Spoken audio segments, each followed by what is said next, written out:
ಪರೀಕ್ಷೆ ಫಲಿತಾಂಶ. ಎಲ್ರಿಗೂ ನಮಸ್ಕಾರ. ನಾನು ನಿಮ್ಮ ಜೆಕೆ. ನಮ್ಮ ಮಕ್ಕಳೆಲ್ಲ ಪರೀಕ್ಷೆ ಬರೆದಾಗಿದೆಯಲ್ಲ, ಫಲಿತಾಂಶಕ್ಕೆ ಕಾಯ್ತಾ ಇದ್ದೀವಿ. ಒಂದಿಷ್ಟು ಮಕ್ಕಳಿಗೆ ಫಲಿತಾಂಶ ಬಂದಾಗಿದೆ. ಈಗ ಪಿಯೋನೆ ತಗೊಳ್ಳಿ, ನಿನ್ನೆ ಫಲಿತಾಂಶ ಬಂದಿದೆ. ನಾವು ಪೋಷಕರಾಗಿ ಎಲ್ಲರ ಹೊಟ್ಟೆಯಲ್ಲಿ ಬಟರ್ಫ್ಲೈಸ್ ಅಲ್ವಾ, ಚಿಟ್ಟೆಗಳು ಹಾರ್ತಾ ಇದೆ. ಮುಂದಕ್ಕೆ ನಮ್ಮ ಮಕ್ಕಳು ಏನು ಮಾಡ್ತಾರೆ, ಏನು ಸ್ಕೋರ್ ಮಾಡಿದ್ದಾರೆ, ಇದರಿಂದ ಏನಾಗತ್ತೆ ಅನ್ನೋ ಗೊಂದಲಗಳು ಪೇರೆಂಟ್ಸ್ ಆಗಿ ನಮ್ಮೆಲ್ಲರಿಗೂ ಇದೆ. ನಾವು ಪೋಷಕರಾಗಿ ತುಂಬ ಎಕ್ಸ್ಪೆಕ್ಟೇಷನ್ಸ್ ಇಟ್ಟಿರ್ತೀವಿ.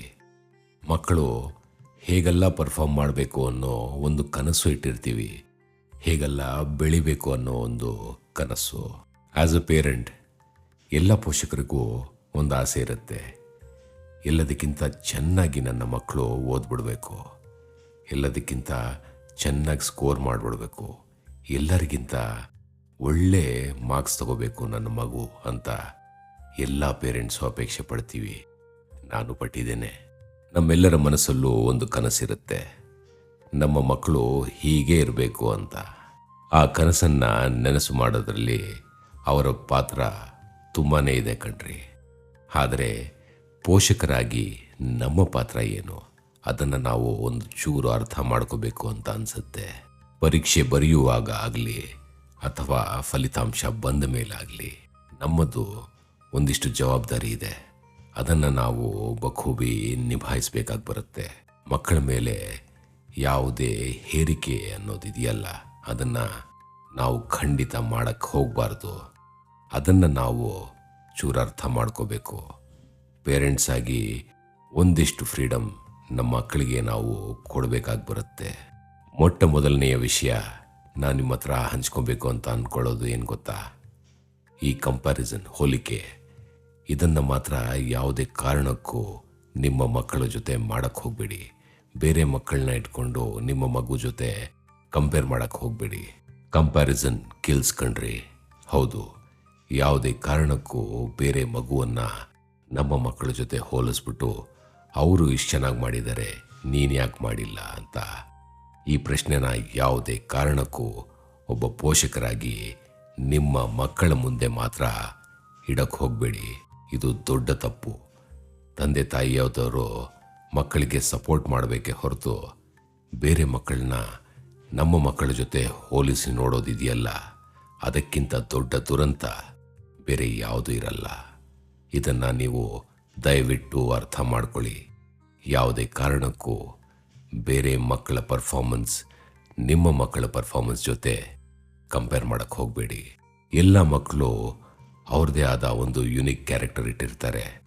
ಅದನ್ನು ನೀವು ನೋಡಿ ಆ ಕ್ಯಾರೆಕ್ಟರ್ ಅವ್ರ ಹತ್ರ ಏನು ಯುನಿಕ್ನೆಸ್ ಇರುತ್ತೋ ಅದನ್ನು ಬೆಳೆಸೋಕ್ಕೆ ನೀವು ಪ್ರಯತ್ನ ಮಾಡಬೇಕು. ಅದನ್ನು ಬಿಟ್ಟು ನಿಮ್ಮ ಮನಸ್ಸಿಗೆ ಅನಿಸಿದ್ದನ್ನೆಲ್ಲ ಆ ಮಕ್ಕಳ ಮೇಲೆ ಹೇರಕ್ಕೆ ಮಾತ್ರ ದಯವಿಟ್ಟು ಹೋಗಬೇಡಿ.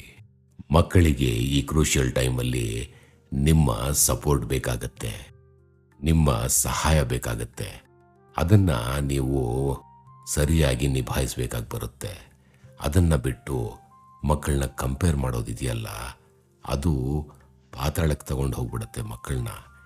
ಕಂಪ್ಯಾರಿಸನಲ್ಲಿ ನೀವು ಮಾತಾಡಿ ಮಾತಾಡಿ ಮಾತಾಡಿ ಆ ಮಗುಗೆ ಹೇಗಾಗುತ್ತೆ ಅಂದರೆ, ಅಪ್ಪ ನನ್ನ ಮೇಲೆ ಇಷ್ಟೆಲ್ಲ ನಂಬಿಕೆ ಇಟ್ಟಿದ್ರಲ್ಲ, ಅಥವಾ ಅಮ್ಮ ನನ್ನ ಮೇಲೆ ಇಷ್ಟೆಲ್ಲ ನಂಬಿಕೆ ಇಟ್ಟಿದ್ರಲ್ಲ, ಇಷ್ಟೆಲ್ಲ ಖರ್ಚು ಮಾಡಿ ನಮ್ಮನ್ನು ಓದಿಸಿದ್ದಾರೆ, ನಾನು ಪರ್ಫಾರ್ಮ್ ಮಾಡೋಕ್ಕಾಗಲಿಲ್ವೇ, ನನ್ನ ಸ್ನೇಹಿತ ಅಥವಾ ಸ್ನೇಹಿತೆ ನನಗಿಂತ ಹೆಚ್ಚು ಮಾರ್ಕ್ಸ್ ಸ್ಕೋರ್ ಮಾಡಿದಾರಲ್ಲ, ಅವರು ಎಷ್ಟೋ ಮೇಲೂ, ನಾವು ಕೀಳಾಗ್ಬಿಟ್ಟಲ್ಲ ಇವ್ರ ಮುಂದೆ ಅಂತ ಆ ಫೀಲಿಂಗ್ ಮಕ್ಕಳಿಗೆ ಬರಕ್ಕೆ ಹೋಗಬಾರ್ದು, ಬರೋಕ್ಕೆ ಬಿಡಬಾರ್ದು. ನೀವು ಪೋಷಕರಾಗಿ ಇದನ್ನು ನೋಡಿಕೊಳ್ಳೇಬೇಕಾಗತ್ತೆ. ನಮ್ಮ ಎಜುಕೇಷನ್ ಸಿಸ್ಟಮ್ ಒಂದಿಷ್ಟು ಮಾನದಂಡಗಳನ್ನ ಇಟ್ಟಿರುತ್ತೆ. ಇದಿಷ್ಟು ಸ್ಕೋರ್ ಮಾಡಿದ್ರೆ, ಹೀಗೆ ನೀವು ಪರ್ಫಾರ್ಮ್ ಮಾಡಿದ್ರೆ ನಿಮ್ಮದು ರ್ಯಾಂಕಿಂಗ್ ಹೀಗಿರುತ್ತೆ ಅಂತ.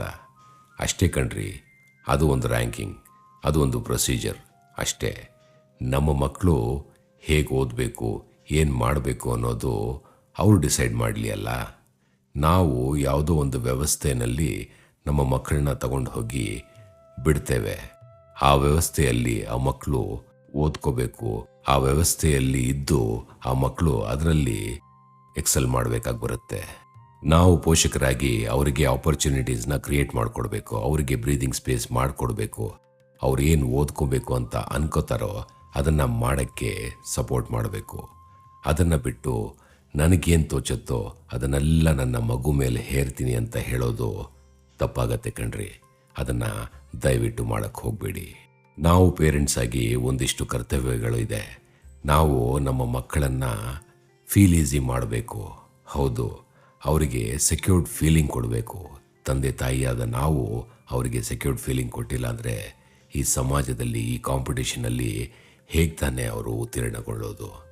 ಕಷ್ಟ ಆಗತ್ತೆ ಅಲ್ವಾ? ನಿಮ್ಮ ಸಪೋರ್ಟ್ ಖಂಡಿತ ಆ ಮಕ್ಕಳಿಗೆ ಬೇಕಾಗತ್ತೆ. ಇನ್ನೋಸೆಂಟ್ಸ್ ಕಣ್ರಿ ಅವರು.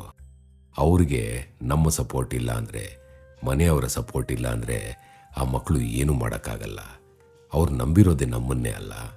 ನಮ್ಮನ್ನು ನಂಬಿ ಅವರು ನೀವು ಏನು ಹೇಳ್ತಿರೋ ಅದನ್ನು ಮಾಡೋಕ್ಕೆ ಹೋಗಿರ್ತಾರೆ. ಒಂದು ಕೋರ್ಸ್ ಆಗಲಿ, ಒಂದು ಸಬ್ಜೆಕ್ಟ್ ಯಾವುದೇ ಆಗಲಿ, ಅವರು ಅದನ್ನು ತಗೊಂಡು ಮಾಡ್ತಾ ಇದ್ದಾರೆ ಅಂದರೆ ಎಲ್ಲೋ ಬ್ಯಾಕ್ ಎಂಡಲ್ಲಿ ನಾವು ಅದನ್ನು ಹೇರಿರ್ತೇವೆ ಅಲ್ಲ.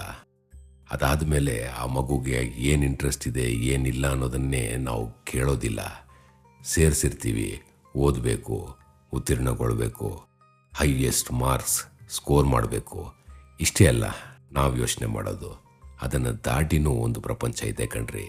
ಅದನ್ನು ನಾವು ಅರ್ಥ ಮಾಡ್ಕೋಬೇಕು ಪೇರೆಂಟ್ಸ್ ಆಗಿ.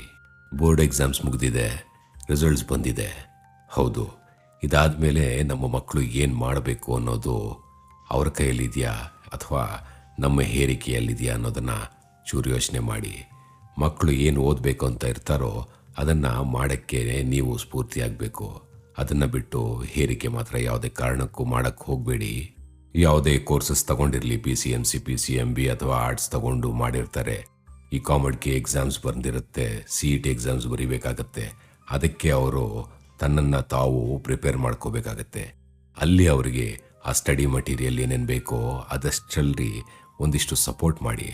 ಅವ್ರಿಗೆ ನೀವು ಅವ್ರ ಬ್ಯಾಕ್ ಹ್ಯಾಂಡಲ್ಲಿ ನಿಂತು ಒಂದಿಷ್ಟು ಸ್ಫೂರ್ತಿ ಕೊಡಿ. ನಿನ್ನ ಕೈಯಲ್ಲಿ ಆಗತ್ತೆ ಅನ್ನೋ ನಂಬಿಕೆ ಕೊಡಿ. ಏನು ಬೇಕಾದರೂ ಸಾಧಿಸ್ಬಿಡ್ತವೆ ನಮ್ಮ ಮಕ್ಕಳು. ನಾವು ಸಪೋರ್ಟ್ ಮಾಡಬೇಕಷ್ಟೇ. ನಮ್ಮ ಮಕ್ಕಳಿಗೆ ಮಾರಲ್ ಸಪೋರ್ಟ್ ತುಂಬ ಅವಶ್ಯಕ. ಅದನ್ನು ನಾವು ಖಂಡಿತ ನೀಟಾಗಿ ಮಾಡಬೇಕು. ನಮ್ಮ ಮಕ್ಕಳಿಗೆ ನಾವು ಮಾರಲ್ ಸಪೋರ್ಟ್ ಕೊಡಲೇಬೇಕು. ಅದನ್ನು ಬಿಟ್ಟು ನಾವು ನಮಗೆ ತೋಚಿದನ್ನೆಲ್ಲ ಹೇರೋದಿದೆಯಲ್ಲ, ಆ ಮಕ್ಕಳಿಗೆ ಲೈಫ್ ತುಂಬ ಮಿಸರಬಲ್ ಆಗಿ ಹೋಗುತ್ತೆ ಕಣ್ರಿ.